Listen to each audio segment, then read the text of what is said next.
Hello and welcome to the Hart Bound Editing Podcast.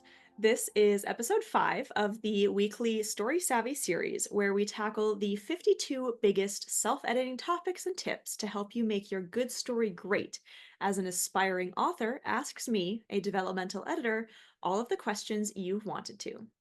So far, we've covered audience, genre, and the vital cores of our stories. Today, we are going to dip down into some delicious selfishness in this episode to balance out against all of the considerations that we've been putting into what our readers will want. By the end of this episode, you will hopefully feel more comfortable in your willingness to change big things about your story and feel reassured that you can genuinely set healthy boundaries around getting feedback on your writing. Hi, my name is Agnes Wolf, an aspiring fantasy author who hopes to release her first middle grade fantasy later this year, and also the host and founder of Authors Alcove. I'm here to talk about why knowing our non negotiables is so important when I cannot say this word, when reworking out stories with a developmental editor who has helped dozens of authors refine their books. Thank you, Rebecca. All right, so my very first question for you is what are the non negotiables in the context of our stories? Is it the same as the heart of the story? And are these like rules we have to follow? No, these are quite literally the opposite of any kind of rule.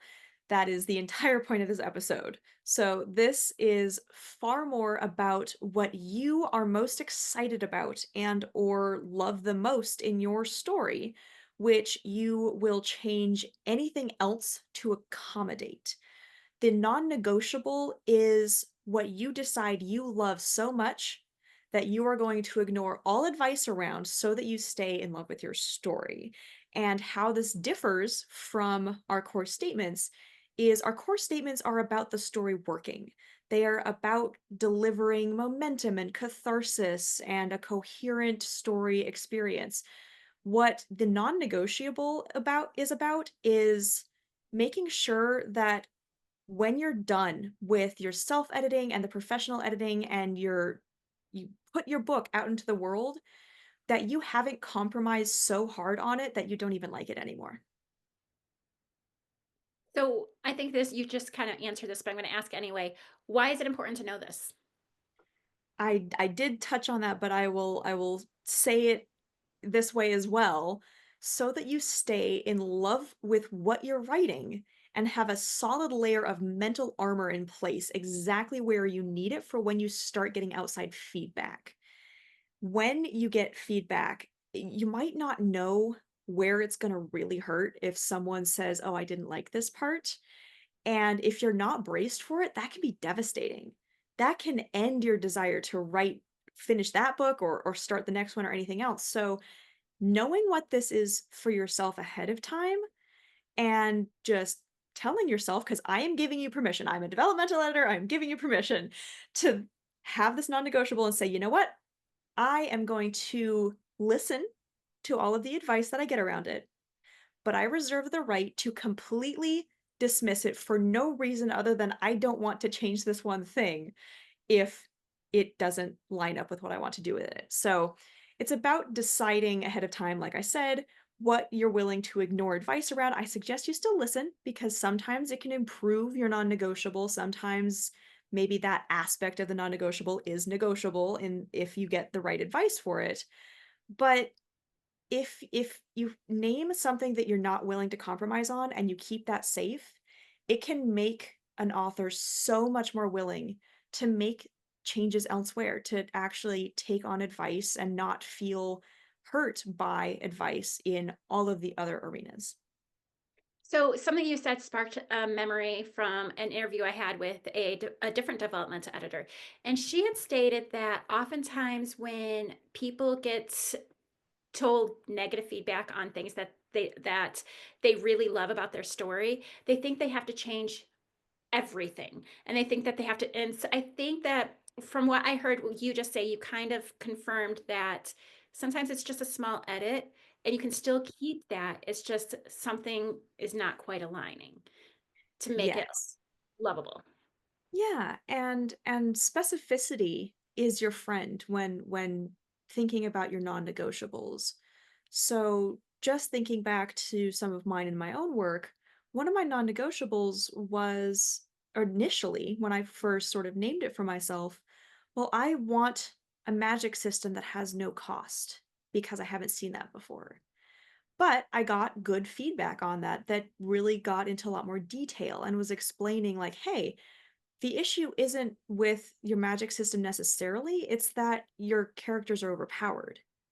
So I was able to sit with that and adjust my non negotiable to, okay, I still want to keep these other unique elements of my magic system, but I am going to take on that feedback of, hey, this system is overpowered and address that in ways that kept the unique flavor of it intact, and that unique flavor became my non-negotiable. That I did get advice to change that. I'm like, nope, I have already compromised on this topic as much as I'm willing to. This is my non-negotiable. I like this too much to change. It's for me, and I've gotten so many compliments on it from readers. So I made the right choice. And I am very confident that if you love something enough to make it your non negotiable, that will be the case for you too. Because if you love it, at least some of your readers will too. And just so you know, I absolutely love your magic system. That is actually, I would say that is the single favorite thing in yours is the magic system. There you This go. could be the relationship, but we won't talk all about your book right now. So, what if it feels like the non-negotiable non I'm having trouble with like those two letters that are sounding like what is that called? The I can't Alliteration. alliteration. I'm having alliteration problems today. All right. So, what if it feels like the non-negotiable is too big and really is going to cause big problems trying to work around it? That is a great question and definitely the biggest potential downside to be aware of. So getting really specific is going to help, like I was just talking about. Instead of saying, my non negotiable is I am not going to change anything about my protagonist, because that's going to cause problems. That's going to cause big problems. Instead, get really specific and go down that sort of brainstorming process that we've talked about in other episodes of, all right, here's idea one. Now, if I change that a little bit, what's idea two? And go down that chain a little bit until you really land on exactly what about your character you are so in love with that you don't want to change. So, for example, that could be instead of I don't want to change my character, it could be I'm not going to compromise on my character being a bit of a doormat. I don't want to write a strong, outgoing protagonist because I'm so sick of that. And I think that what makes my protagonist really unique is that she is not that kind of person. She is easily swayed, she is a people pleaser. And from there, you can get even more specific and just be like, okay, when my protagonist hits conflict, her immediate reaction is, I must play peacekeeper. That's much more specific. You can work with that. You can write any kind of story you want, keeping that intact. You can make any kind of changes to the structure of the story to her character arc and not lose that little nugget. So, specificity is your friend. You can also try rephrasing your non-negotiable and or any of your story statements, your genre things, just like I talked about with getting your core statements to match your genre things, just tweak. See if, all right, well, if I change the word, doormat to peacekeeper, can that line up now? Okay, cool. All right, if I change the word, this is a story about learning to love yourself. If I change that to this is a story about learning to believe in yourself, does that fit better? So yeah, basically specificity and tweaking, rewording, seeing how you might be able to get them to line up better than you think you can at the first glance. So what if the parts that I have feel like it strays from what is special to me? Do I just need to scrap like the whole thing? First of all, no. I am not a believer in scrapping everything and starting over. I think that getting the words down is the hard part, and then editing them is I know it's cliche advice, but you can't edit a blank page. So I recommend reworking what you have. And if you have to rewrite something, do it at the smallest scale possible. So rewrite one chapter or one scene or a page or whatever is needed. So having said that, if your story feels like what you actually managed to write isn't in alignment with your non-negotiable, let's say when you're thinking about this, you're thinking back to what first inspired you and you're like, I really wanted to write a story about dragons who were actually not the bad guys at all. But what I ended up writing was a story that still makes them look like the bad guys. First of all, I want to acknowledge that that can be really hard to acknowledge about your own work and it can be discouraging. But a lot of edits and a lot of changes don't take as much as newer authors in particular tend to think. So, doing this exercise can also help you name why you're not liking the book that you wrote as much as you thought you would.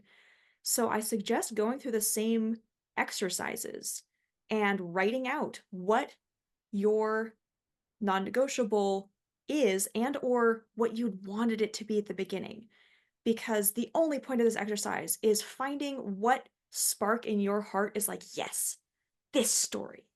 So if you write that down, you're like, this doesn't match my book. That's valuable. That's great. Having that written down is going to help you so much because, like we were talking about last week, with having your theme and your message as that sort of North Star of, hey, this is the direction that I want to go in, that the whole, all of the paths lead up to. If you simply put your non-negotiable statement in there with those three heart of the story statements, then as you're editing, you can just, when you see an opportunity, tweak how someone words a sentence, or tweak how you describe their emotional reaction to something, or tweak how the magic system works. It's just a matter at this stage of knowing what that is for yourself, and if it's not in alignment, then using that as part of your North Star. It's not a big thing we're going to tackle. It's just something to be aware of so that as you're working through the much smaller steps that we're going to go through later in the series, it's there in your head.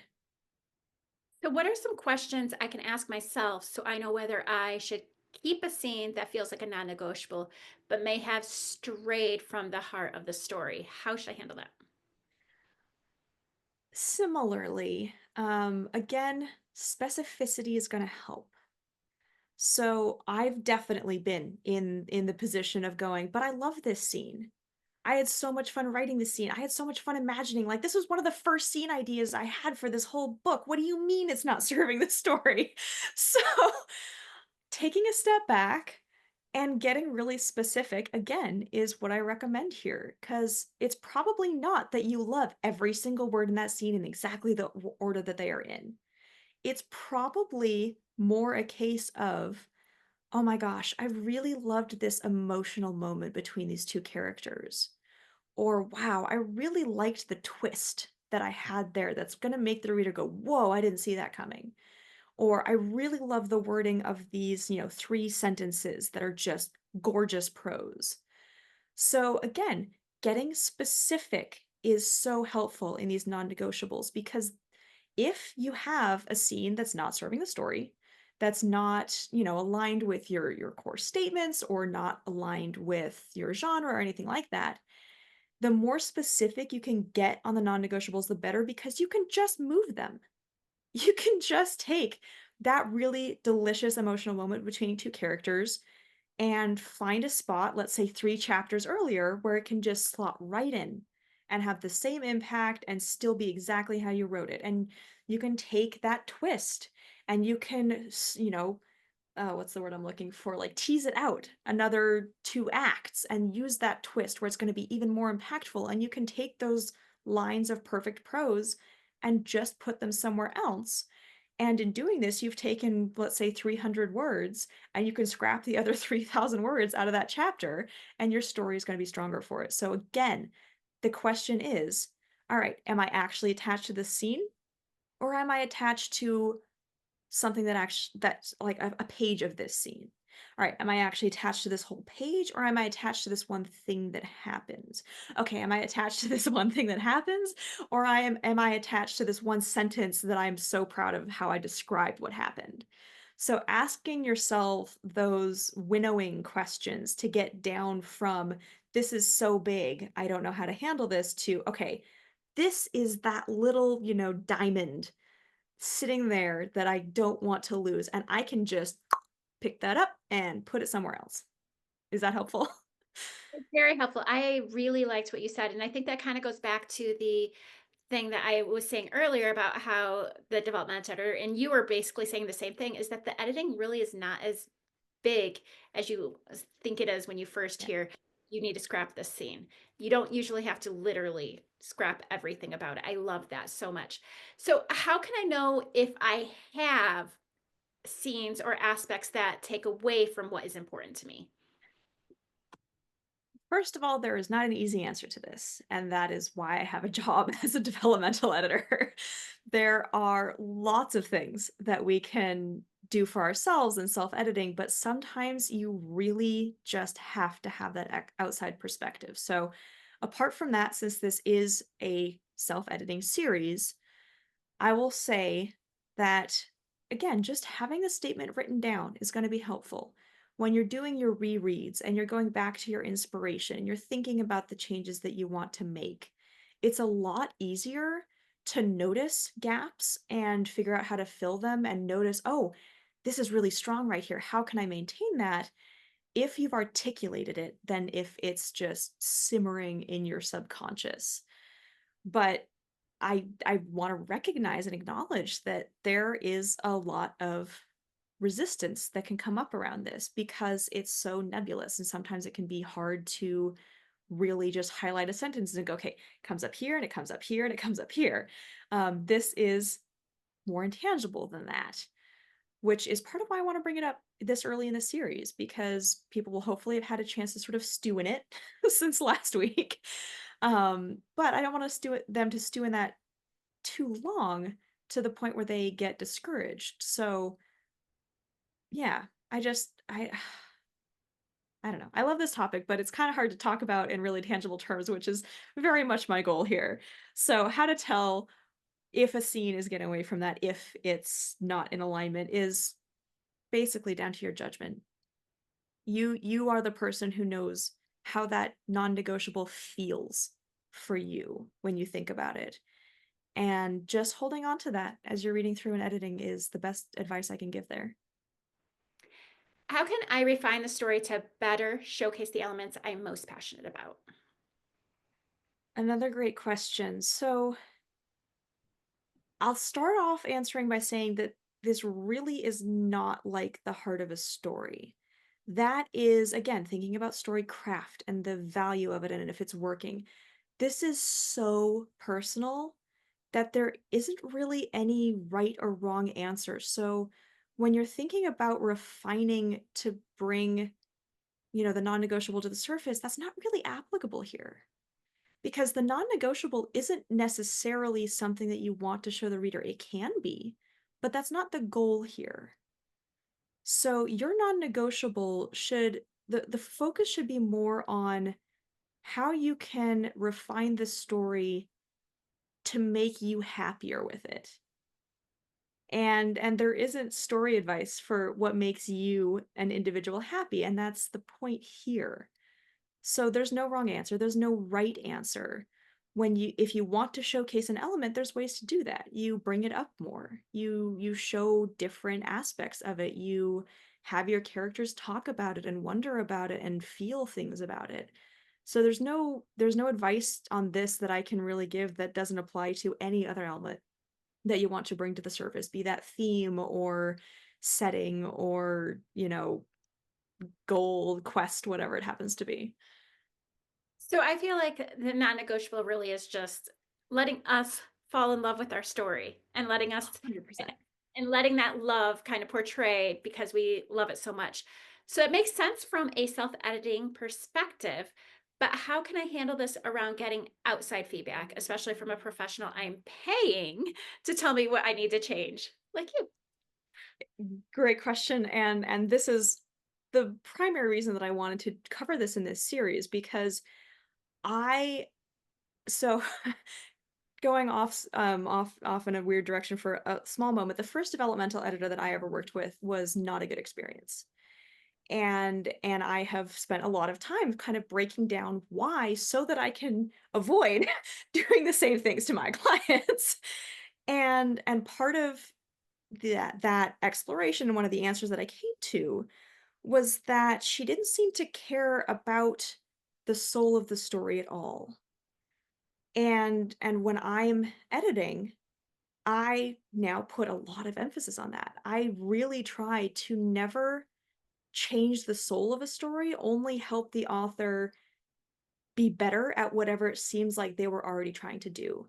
So, answering for myself in how people can address this topic when they're working with me specifically, is just tell me, like, hey, this is my non negotiable. And that doesn't mean I'm going to ignore the topic. That doesn't mean I'm going to be less critical of it. But when I'm leaving my notes for you or the inline comments or anything like that, I will have a conversation with you about the fact that that is your non-negotiable, and I will do my best to help a client understand, again, more specificity around it. So if they say, "Hey, my non-negotiable is this character has to be in the book." I'm like, "Cool. Well, then let's see how we can make it make more sense that they are in the book. Let's see if we can give them more role to play. Let's see if we can make them more vital to the plot, that kind of thing." So, speaking for myself, just tell me. Trying to answer for unknown editors out there, whoever you might end up working with, because there are all kinds of editors out there. I know all kinds of editors, and they're all going to have different personalities. They're all going to have different takes on this. I'd say that if it's an editor that you know pretty well and you know that they might be open to this, have a conversation with them. If you're working with critique partners, absolutely have a conversation with them. There's no reason not to. But at the end of the day, your non negotiable is your responsibility. And that's why naming it, like I was talking about, having the armor of knowing that this is your non negotiable in place is so important. Because then if you get feedback from someone you have or haven't talked to about it, and they say that they don't like your non-negotiable or they think it needs to change drastically or in any other way say something or suggest something that is going to hurt that part of you, that part of your love for the story, you are prepared. And you have this statement and you're like, all right, I don't like reading the sentence. It makes me feel really bad. Oh, right. That's my non negotiable. I am going to read this. I'm going to sit with it for a second and see if there is any value in it. And if there isn't, that wouldn't compromise what I love about it, I'm going to scroll on. That's that's really the advice for working with editors is knowing your non-negotiable is knowing what feedback you are going to completely ignore if you don't immediately see the value in it. I think that's also very important. That's something interviewing a lot of authors I have found is that they often will get stuck on something an editor said and they will be very angry about it. And Yeah. knowing, if that is so important to you, then maybe you need to keep it. Yeah. So, having gone over all of this, what are you thinking are your own non-negotiables or anything like that? Mine, one of mine would be the dragon's life cycle. So in my story, my dragons actually have multiple lives, and they choose when they choose a dragon mate. That is when their egg hatches, and they Mhm. live that life with that person. When that person dies, they return. It's kind of like a phoenix. They return back to their egg. And to me, that is very important because of the backstory I created. And it's very important because of the future story that I will never have. I will never share. For me, that is my non-negotiable, the dragon's life cycle. And that is very similar to a phoenix. I love that. And do you have any for, like, your characters or anything like that? Well, with Amelia, it's her bond with her best friend. That is very important. And that she is more soft spoken. She is not going to be somebody who is a hard fighter or anything like that. She is somebody who has to force herself, who it's not her nature and it will never be her nature. Because I think the message I want to in the heart of my story, and that's why, is because I want people to realize that just because that's your nature does not mean that that's how you have to live. You can choose to be a fighter. I love it. Those sound like really strong statements, and I'm so excited to read this book. Good. Well, anyway, I know we need to wrap up, but I did want to ask one last question. What should we do with this answer going forward in our self editing as far as what are non negotiables? What do we do with that? Sure. So the general idea as we go through the rest of this series is interpret around your non-negotiables. So my brain is always reaching for metaphors and I avoid overusing them. But if your story is a path, and I know that's cliche, but it works. If your story is a path, then your non-negotiable is a boulder. And whatever editing you do, however you rearrange the trees and the dirt and the grass and the signposts and everything else, that boulder does not shift. So if we're, jumping way ahead in this series to, all right, well, I'm looking at how all of my chapters open and making sure that it's clear. Like if one of your non-negotiables is my characters are grumpy and you get feedback of all of your chapters open with statements about your character is so grumpy, then, having your non-negotiable is giving yourself permission to go, yeah, I like it that way. So that's really all that we have to consider going forward. You can always consider feedback about your non-negotiables that might make them better, that might add to them, that might make that boulder better fit into the path, that might, carve it into a cool shape. And that's why I suggest you at least consider feedback on your non-negotiables. But at the end of the day, if it doesn't feel good, knowing your non-negotiable is reason to ignore all advice. And that includes the advice that we're going to be giving on this series. Well, thank you so much for your insight. This has helped me so much. I appreciate it. Very happy to. It's so important that we consider our own interests, desires, and investments in our stories, along with all of the outside opinions that we will get and that we have to consider when we're editing and thinking about our readers. So next week we'll get into another massive decision to make about your stories. I promise there are a limited number of these, and talk about whether we should split or combine our stories if they are too long or too short for what we want to do with them. So for now, I would really like to thank you, all of our listeners. If you would please help us out by liking and subscribing to the Hart Bound Editing Podcast and the Authors Alcove Podcast, we would be very grateful. And you can find lots more content for fantasy authors and readers beyond this joint series over there. And I can't wait to chat with you again next week. Thank you. See you then. Bye.